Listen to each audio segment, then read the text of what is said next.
Iran के नए supreme leader Mushtaba Khamenei को लेकर लग रही तमाम अटकलों के बीच उन्हें लेकर एक और चौंकाने वाला दावा किया गया। और वो दावा यह है कि मुश्तबा खामनेई इजराइल और अमेरिका के मिसाइल हमले में महज चंद सेकंड के फासले से बच गए। यह दावा ब्रिटेन के अखबार द टेलीग्राफ की एक रिपोर्ट में किया गया। उस रिपोर्ट में ईरान के कुछ अधिकारियों के बयानों का हवाला दिया गया और उन अधिकारियों के मुताबिक मुश्तबा खामनेई इजराइल और अमेरिका के हमले में बाल बाल बचे थे। दावा है उनसे कुछ ही सेकंड की दूरी पर दूरी रह गई थी, मौत उनसे कुछ ही सेकंड की दूरी पर खड़ी थी। यह हमला 28 फरवरी को हुआ था। वो युद्ध का पहला दिन था।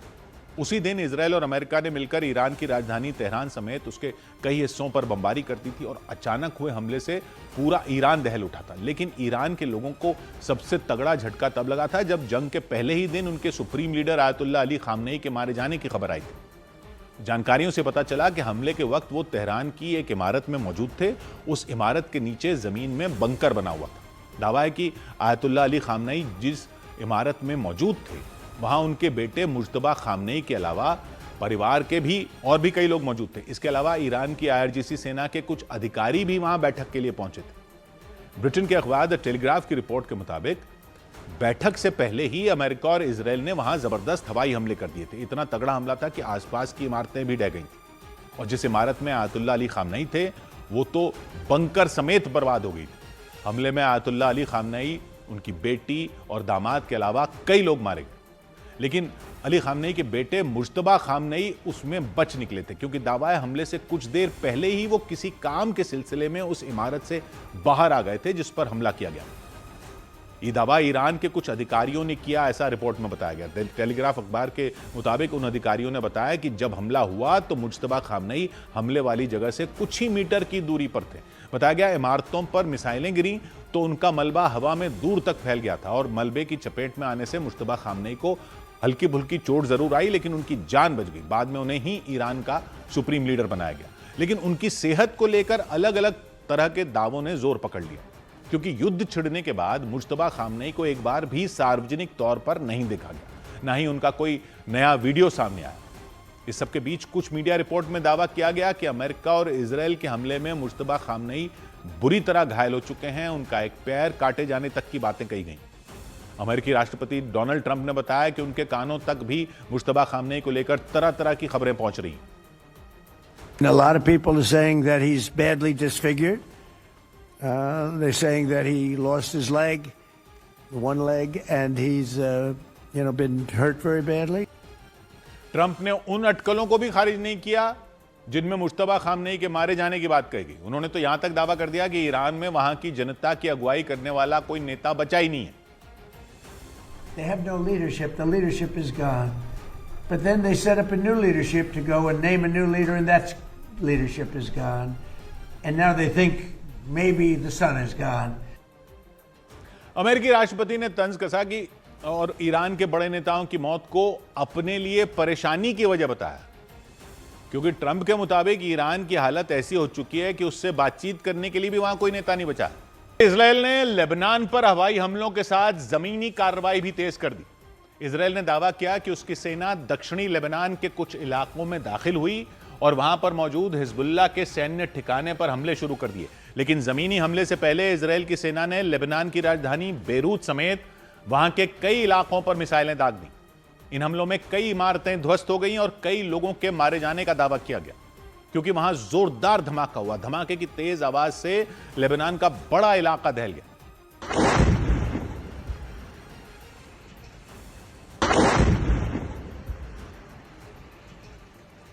भीषण धमाका हुआ। भीषण धमाका होते ही अपने मकानों में मौजूद लोग घबराकर भागते हुए दिखे।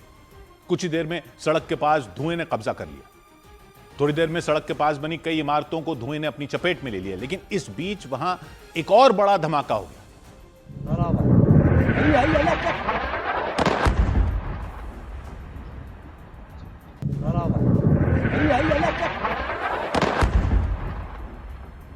यह धमाका इतना खौफनाक था कि कई किलोमीटर दूर तक इसकी आवाज सुनी गई। इजराइल ने दावा किया उसकी सेना ने हवाई हमला कर दिया और इस हवाई हमले में कुछ इमारतें ढह गई। धमाके के बाद आग की लपटों के साथ काला धुआं ऊपर उठा, इमारतों का मलबा आसपास बिखरा हुआ दिखा। और ऐसा ही हवाई हमला लेबनान की राजधानी बेरूत में भी किया गया। वहां रात के वक्त हुआ, रात के वक्त अचानक धमाका हुआ और काफी दूर से ही काला धुआं उठता नजर आया। लेकिन सिर्फ हवाई हमले ही नहीं हुए, बल्कि इजराइल ने लेबनान में जमीनी कार्रवाई भी तेज करने का दावा कर दिया। इजराइल की सेना ने बताया कि हिजबुल्लाह के हमलों के जवाब में इजराइल की फौज ने हमले अब बढ़ा दिए। बताया गया इजराइल की सेना दक्षिणी लेबनान में दाखिल हो गई और वहां पर मौजूद हिजबुल्लाह के ठिकानों को नेस्तनाबूद कर दिया। इजराइल के रक्षा मंत्री ने बताया कि जब तक उत्तरी इजराइल यानी लेबनान से लगा हुआ इलाका पूरी तरह सुरक्षित नहीं हो जाता, तब तक इजराइल की फौज का दक्षिणी लेबनान पर हमला जारी रहेगा। उत्तरी इजराइल के कुछ इलाके लेबनान की सीमा के नजदीक हैं और बताया जा रहा है कि उन इलाकों को सुरक्षित करने के लिए ही इजराइल की सेना ने जमीनी हमले भी शुरू कर दिए ताकि उन इलाकों में रहने वाले लोग अपने घर लौट सकें। क्योंकि इजराइल के रक्षा मंत्री ने बताया कि हिजबुल्लाह के हमलों की वजह से उत्तरी इजराइल में उन इलाकों में रहने वाले बड़ी संख्या में लोगों को अपना घर छोड़ना पड़ गया। इजराइल के एक अधिकारी के मुताबिक उत्तरी इजराइल को सुरक्षित करने के लिए दक्षिणी लेबनान में हमले किए जा रहे हैं और बताया गया कि कुछ दिनों में लेबनान में ये हमले और तेज हो सकते हैं।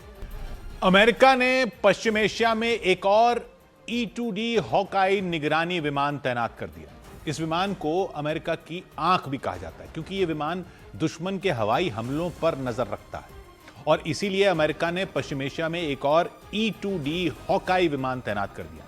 दावा किया गया कि इससे अमेरिका का एयर डिफेंस सिस्टम और मजबूत हो जाएगा क्योंकि यह विमान करीब 500 किलोमीटर की दूरी पर मौजूद खतरों को भी पहचान सकता है। यानी लंबी दूरी से दुश्मन का कोई जहाज आ रहा हो, विमान आ रहा हो, मिसाइलें आ रही हो, उन पर नजर रख सकता है। हालांकि इस विमान का काम सिर्फ दुश्मन पर नजर रखना नहीं है, बल्कि यह दुश्मन के हथियारों का पता लगाकर उसके बारे में अपनी सेना को सूचना देता है ताकि उन पर हमला किया जा सके। यानी आते हुए हमले और जहां हमला कर सकते हैं उसके बारे में। इसके अलावा यह विमान दूसरे लड़ाकू विमानों में आसमान में ही ईंधन भरने की भी क्षमता रखता है और इसीलिए अमेरिका ने पश्चिम एशिया में इस विमान की तैनाती बढ़ा दी। पिछले कुछ दिनों से ईरान ने पश्चिम एशिया के देशों में हवाई हमले तेज कर दिए हैं। इसकी वजह से वहां भारी नुकसान होने की खबरें सामने आई और दावा किया गया इसीलिए अमेरिका ने पश्चिम एशिया में एक और E-2D हॉकाई विमान तैनात कर दिया ताकि वो ईरान के हर हवाई हमले पर नजर रख सके। उधर अमेरिका के अखबार न्यूयॉर्क टाइम्स की एक रिपोर्ट के मुताबिक अमेरिकी युद्धपोत जेरल्ड आर फोर्ड में आग लगने से 600 से ज्यादा बिस्तर जल गए। इस वजह से उस पर तैनात सैनिकों की मुश्किलें बढ़ गईं। वो फर्श और टेबल पर सोने को मजबूर हो गए। बताया गया कुछ दिन पहले जेरल्ड आर फोर्ड में USS जेरल्ड आर फोर्ड में आग लग गई थी और आग की लपटों ने उसके कई हिस्सों को अपनी चपेट में ले लिया और दावा किया गया कि इससे 600 से ज्यादा बिस्तर जलकर राख हो गए। न्यूयॉर्क टाइम्स की रिपोर्ट के मुताबिक युद्धपोत में लगी आग इतनी फैल चुकी थी कि उस पर काबू पाना मुश्किल हो गया। दावा किया गया कि चालक दल के सदस्यों को आग बुझाने में 30 घंटे से ज्यादा समय लग गया, लेकिन तब तक नुकसान हो चुका था काफी। हालांकि आग लगने के बावजूद युद्धपोत के इंजन और बाकी हिस्सों में कोई गड़बड़ी नहीं हुई, यह बताया गया और पहले की तरह ही वो समुद्र में तैनात है। लेकिन बिस्तर जलने से कुछ अमेरिकी सैनिक जमीन पर, कुछ टेबलों पर सोने के लिए मजबूर हो गए।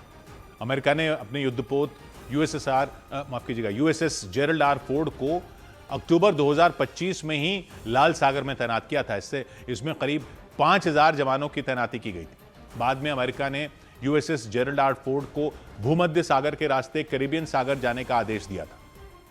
यह अमेरिका के अहम सैन्य ऑपरेशन का हिस्सा था। दावा किया गया कि इसे वेनेजुएला के राष्ट्रपति निकोलस मदुरो की गिरफ्तारी से पहले उन पर दबाव बनाने के लिए भेजा गया था।